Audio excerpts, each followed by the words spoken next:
ശാസ്ത്ര ലോകത്തെ 3 അറ്റ്ലസ് വളരെയധികം ഞെട്ടിച്ച ഒരു സംഭവമാണ്. പക്ഷേ ഈ ബഹളങ്ങളുടെയൊക്കെ ഇടയിൽ ഒരാൾ ഒളിച്ചിരിപ്പുണ്ടായിരുന്നു. ശാസ്ത്രപരമായി നമ്മൾ എന്തൊക്കെ നേടി എന്ന് പറഞ്ഞാലും നമ്മൾ എന്തൊക്കെ അച്ചീവ് ചെയ്തു എന്ന് പറഞ്ഞാലും അതിനൊന്നും തടുക്കാൻ പറ്റാത്ത ഒരു അതിഥി. നിങ്ങളിപ്പോ ഈ കാണുന്നതാണ് C2014 UN271. ഏകദേശം 100 to 150 കിലോമീറ്റർ വരെ വലിപ്പം വരുന്ന ഒരു കോമറ്റ്. ഇവിടെ 150 കിലോമീറ്റർ എന്ന് പറയുന്നത് ഇതിന് ചുറ്റുമുള്ള കോമയുടെ വലിപ്പമല്ല, അതിന്റെ ന്യൂക്ലിയസിന്റെ വലിപ്പമാണ്.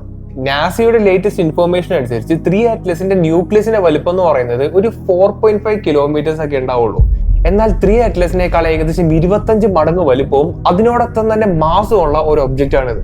പക്ഷെ 3 അറ്റ്ലസിനെ പോലെ ഇതൊരു ഇന്റർസ്റ്റെല്ലർ അതിഥിയല്ല, നമ്മുടെ സോളാർ സിസ്റ്റത്തിൽ തന്നെ ഫോം ചെയ്ത ഒരു സംഭവമാണിത്. നമ്മൾ നിൽക്കുന്ന ഈ ഒരു സോളാർ സിസ്റ്റം ഒരുപാട് സൂം ഔട്ട് ചെയ്ത് കഴിഞ്ഞാൽ ഒരു ക്ലൗഡ് പോലത്തെ ഒരു അപ്പിയറൻസ് നമുക്ക് കിട്ടും. അതായത് സൂര്യന് ചുറ്റും ഒരുപാട് പുക പോലത്തെ, ഒരുപാട് ഡസ്റ്റ് പാർട്ടിക്കിൾസ്, ഒരുപാട് കല്ലും കരകളൊക്കെ നിന്നിട്ട് ഒരു ക്ലൗഡ് പോലത്തെ ഒരു സംഭവമായിരിക്കും നമുക്ക് കാണാൻ കഴിയുന്നത്. ഇതിനെയാണ് നമ്മൾ ഊർട്ട് ക്ലൗഡ് എന്ന് പറയുന്നത്. സോളാർ സിസ്റ്റത്തിലെ പ്ലാനറ്റ്സും സെലസ്റ്റിയൽ ഒബ്ജക്റ്റും എല്ലാം ഫോം ചെയ്ത് കഴിഞ്ഞിട്ട് ബാക്കി വരുന്ന മെറ്റീരിയൽസ് ആണ് ഈ ഊർട്ട് ക്ലൗഡിൽ ഉണ്ടാവുക. അതിന്റെ അർത്ഥം ഇവിടെ കണ്ടുവരുന്ന വസ്തുക്കൾ ചെറിയ ചെറിയ പൊടിപടലങ്ങൾ മാത്രമാണെന്നില്ല, വലിയ മാസീവ് ആയിട്ടുള്ള വസ്തുക്കൾ ഇവിടെ കാണാൻ കഴിയും. സയന്റിഫിക് സ്റ്റഡീസിൽ നിന്ന് നമുക്ക് മനസ്സിലാക്കാൻ കഴിയുന്നത് ഈ പറയുന്ന ഊർട്ട് ക്ലൗഡിലാണ് ഇത്രയും വലിയൊരു ഒബ്ജക്റ്റ് ഒറിജിനേറ്റ് ചെയ്തതെന്നാണ്. ഊർട്ട് ക്ലൗഡിലുള്ള ഒബ്ജക്റ്റുകളെല്ലാം ചുമ്മാ ഒരിടത്ത് സ്റ്റേഷനറി ആയിട്ട് നിൽക്കുന്നതല്ല, നമ്മുടെ സൂര്യന് ചുറ്റും ഓർബിറ്റ് ചെയ്യുന്നുണ്ട്. പ്ലാനറ്റ്സ് എല്ലാം ഓർബിറ്റ് ചെയ്യുന്നത് പോലെ തന്നെ നമ്മുടെ സൂര്യന് ചുറ്റും ഇങ്ങനെ ഓർബിറ്റ് ചെയ്യുന്നുണ്ട്. പക്ഷേ ഈ ഓർബിറ്റിന്റെ പ്രശ്നം എന്താ വെച്ചാൽ അത് വളരെയധികം പാരബോളിക് ആയിരിക്കും. നിങ്ങൾ സ്ക്രീനിൽ കാണുന്ന പോലെ വലിയ ഓർബിറ്റിലൂടെ ആയിരിക്കും ഈ ഒരു സംഭവങ്ങളൊക്കെ ഓർബിറ്റ് ചെയ്യുക. അതുകൊണ്ട് തന്നെ ഊർട്ട് ക്ലൗഡിലൂടെ ഓർബിറ്റ് ചെയ്യുന്ന ഒരു ഒബ്ജക്റ്റ് സൂര്യനടുത്തേക്ക് വരുന്നത് വളരെ റെയർ ആയിട്ടായിരിക്കുള്ളൂ. അതിന്റെ മെയിൻ റീസൺ എന്താ വെച്ചാൽ അതിന്റെ ഓർബിറ്റൽ പീരീഡും അതിന്റെ ദൂരവുമാണ്. ഊർട്ട് ക്ലൗഡിൽ കണ്ടുവരുന്ന മെറ്റീരിയൽസിന്റെ ഇമ്പോർട്ടൻസ് എന്താ വെച്ചാൽ നമ്മുടെ സോളാർ സിസ്റ്റം ഉണ്ടാവാൻ ഉപയോഗിച്ച മെറ്റീരിയൽസ് ആണ് ഈ പറയുന്ന ഊർട്ട് ക്ലൗഡ് നിൽക്കുന്നത്, അല്ലെ? അതും ഊർട്ട് ക്ലൗഡ് എന്ന് പറയുന്നത് സൂര്യനിൽ നിന്ന് ഒരുപാട് ദൂരത്ത് നിൽക്കുന്ന ഒരു സംഭവമാണ്. അതുകൊണ്ട് തന്നെ സൂര്യന്റെ ആ ഒരു ഇൻഫ്ലുവൻസ് ഈ ഒരു മെറ്റീരിയൽസിന് കിട്ടില്ല. അതിന്റെ അർത്ഥം എന്താ വെച്ചാൽ ഊർട്ട് ക്ലൗഡിന്റെ മെറ്റീരിയൽസ് വളരെയധികം പ്രിസർവ്ഡ് ആയിരിക്കും. അതായത് സോളാർ സിസ്റ്റം ഉണ്ടാവുന്നതിന് മുമ്പ് ഇവിടെ ഉണ്ടായിരുന്ന മെറ്റീരിയൽസ് എങ്ങനെയാണോ, എന്ത് പ്രോപ്പർട്ടിയിലാണോ നിൽക്കുന്നത്, അതുപോലെ തന്നെയാണ് ഊർട്ട് ക്ലൗഡിലുള്ള മെറ്റീരിയൽസ് ഇരിക്കുന്നത്. അതുകൊണ്ട് തന്നെ ഊർട്ട് ക്ലൗഡിലുള്ള മെറ്റീരിയൽസ് നമുക്ക് കൈ കിട്ടിക്കഴിഞ്ഞാൽ ഏർലി സോളാർ സിസ്റ്റത്തിനെ പറ്റിയിട്ട് നമുക്ക് ഡീറ്റെയിൽ ആയിട്ട് സ്റ്റഡി ചെയ്യാനും പറ്റും, ഒരുപാട് കാര്യങ്ങൾ നമുക്ക് മനസ്സിലാക്കാനും കഴിയും.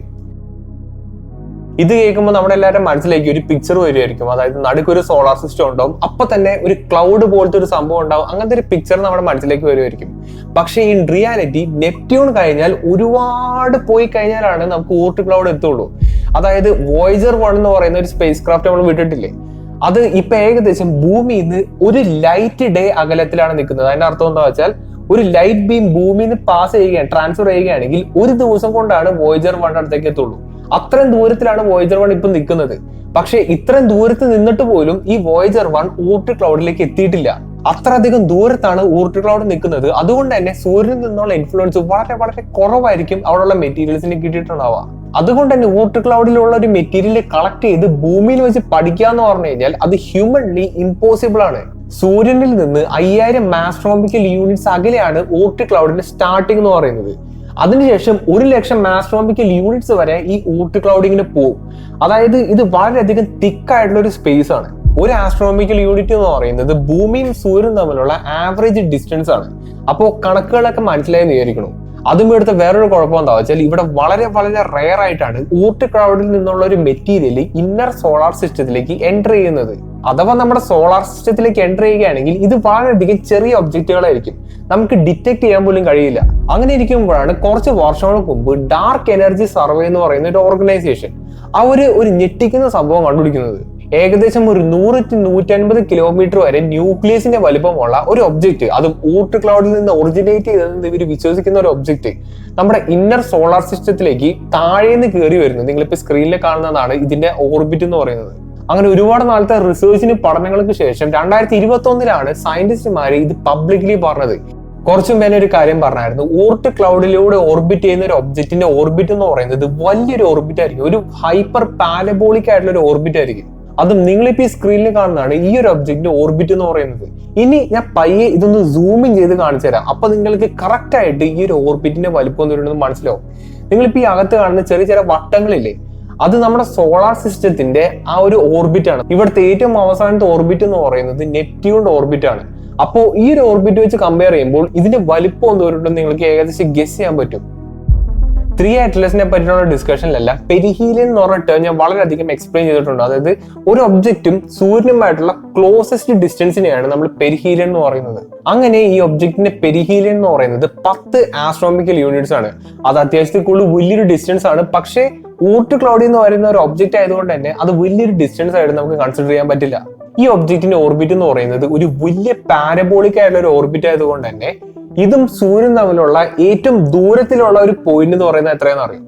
60,000 ആസ്ട്രോണമിക്കൽ യൂണിറ്റ്സ് ആണ്. അത്ര അധികം ദൂരത്താണ് ഈ ഒരു സംഭവത്തിന്റെ ഏറ്റവും അറ്റത്തെ പോയിന്റ് എന്ന് പറയുന്നത്. അതും ഈ ഒരു ഒബ്ജക്റ്റിന് സൂര്യന് ചുറ്റും ഒരു കംപ്ലീറ്റ് റൊട്ടേഷൻ ചെയ്യണമെങ്കിൽ, അതായത് ഈ ഒരു ഒബ്ജക്റ്റിന്റെ ഒരു വർഷം എന്ന് പറയുന്നത് ലക്ഷക്കണക്കിന് വർഷങ്ങളാണ്.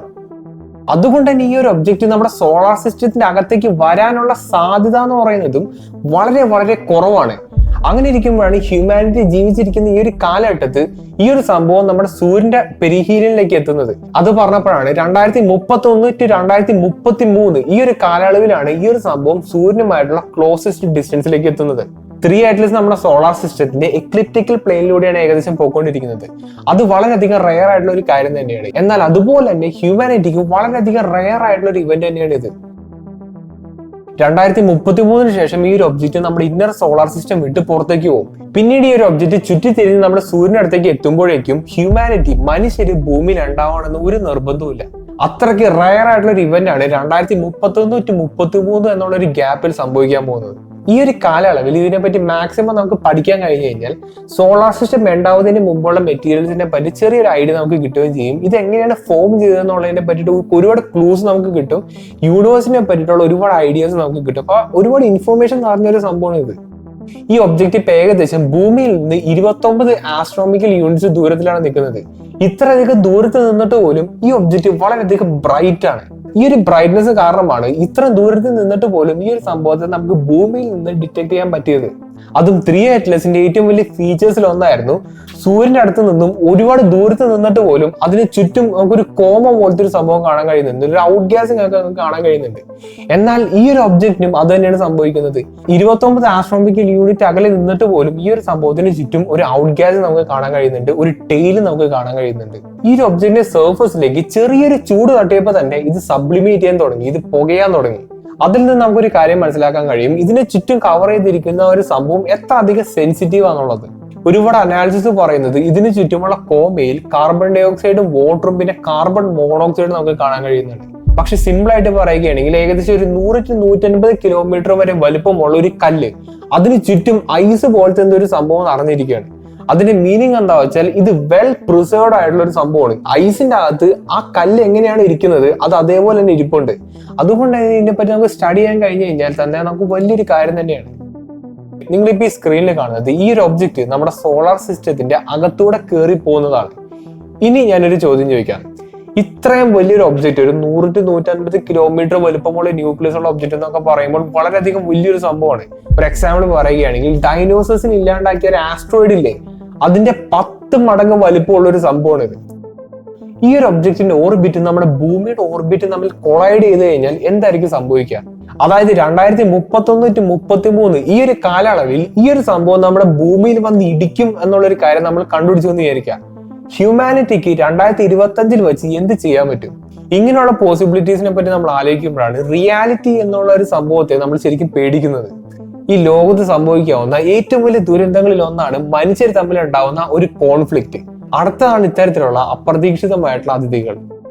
ഇങ്ങനെ ഒരു അതിഥി വന്നു കഴിഞ്ഞാൽ ഹ്യൂമാനിറ്റി എങ്ങനെ രക്ഷപ്പെടുത്തും എന്നുള്ള ഒരു കാര്യം ഇതുവരെ നമ്മൾ പ്ലാൻ ചെയ്തിട്ടില്ല. ആകെ നമ്മൾ ചെയ്തിരിക്കുന്നത് ഡാർട്ട് എന്നൊരു മിഷൻ മാത്രമാണ്. ഇനി അഥവാ അങ്ങനത്തെ ഒരു ഇവന്റ് സംഭവിക്കുകയാണെങ്കിൽ നാസ 3 അറ്റ്ലസിന്റെ സിറ്റുവേഷനിൽ ഇങ്ങനെ പൂട്ടിപ്പോയില്ലേ, അതുപോലത്തെ ഒരു ഇവന്റ് സംഭവിക്കില്ല എന്ന് വിശ്വസിക്കാം. അപ്പോൾ നല്ലൊരു ടോപ്പിക്കായിട്ട് ഇനി അടുത്ത വീഡിയോ കാണാം.